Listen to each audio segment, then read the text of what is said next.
So I finally pick up a new Sony lens. What is good, YouTube? It's that one camera guy, back at again with another video for you. And in today's episode, I want to go ahead and not only do an unboxing, but also tell you why I went ahead and picked up this particular lens. So let's go ahead and cut to the unboxing.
So that's the unboxing for the Sony 100-400 F4.5-5.6.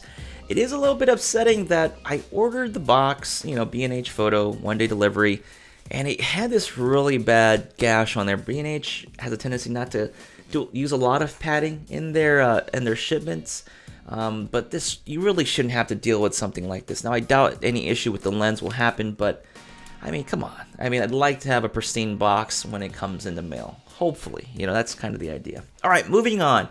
So the real question is, why did I go ahead and get this lens? Because I was debating for the longest time what in the world I should pick up. Now, there is a 400 f2.8 from Sony that will be out in September. That's going to be out of price ranges for most, and I guess for myself in the meantime.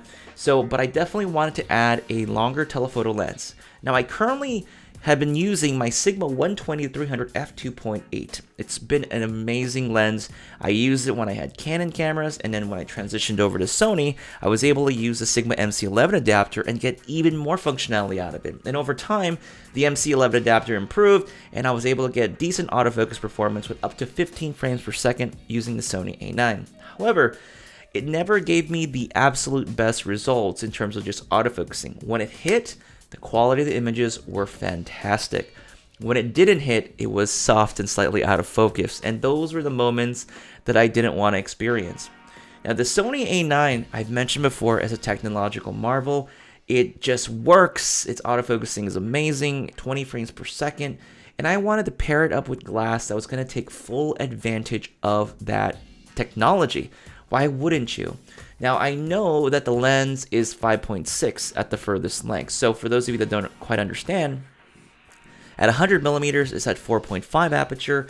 And when you extend all the way out to 400, you're going to be at 5.6. So you're going to lose about another stop of light, or not a whole stop, but you're going to lose some light as you zoom out into 400 millimeters compared to f2.8 on the Sigma 120-300. Granted, that only goes up to 300. Now, when I did some evening testing with the 100-400 with the Sony A9 and even the A7R III, I was actually incredibly impressed by the sharpness of this lens. Now, even if I was shooting at 20,000 or 25,600 ISO, the sharpness was worth more using this lens combination. Like, I was okay with the grain and the noise because of the sharpness and hit on the focus. With the 120-300, I would get some shots out of focus and I would miss certain shots because, well, it just wasn't native to the system. So hopefully Sigma will figure something out in the future and release an FE version of that 120-300, because I know I would end up picking one up if that was the case. Let's talk about teleconverters. Now, I have the 70-200G Master, and when I picked this up, there wasn't really any longer telephoto length options other than the 70-300 G series lens, which I also own. Now, there was also with this lens, they released a couple of teleconverters, which, by the way, also work on the 100-400 and potentially the upcoming 400mm f2.8.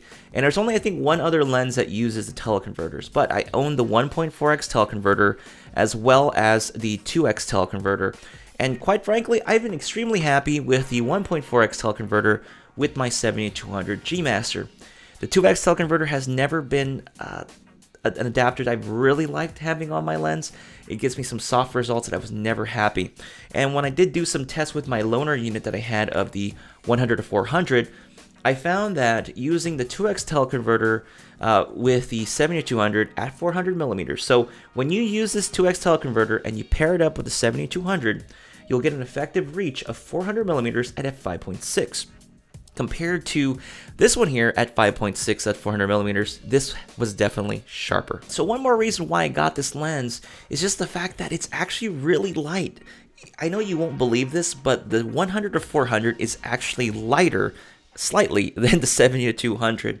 And I have a lot of spring sports coming up for high school. I've got tennis, track and field, softball, baseball, and a handful of others that are going to be out there in their daytime stuff, and I really love having access to a 100-400 that reach at 400, and I've just heard really great results, and I did test it a little bit. The 1.4x extender, you don't really lose a lot out of it. Yeah, you're going to shoot a you're going to stop down the aperture, but you're still going to get a really incredible reach and decent results with this teleconverter with this combination. So hopefully this will do what I needed to do over the spring in terms of sports, and I will have some videos out there detailing my use of this lens. So folks, that's going to do it for me in this video. If you found it helpful, don't forget to like, subscribe, and check out my other content. And with that said, I'm your host, That One Camera Guy, and I'll catch you on the next video.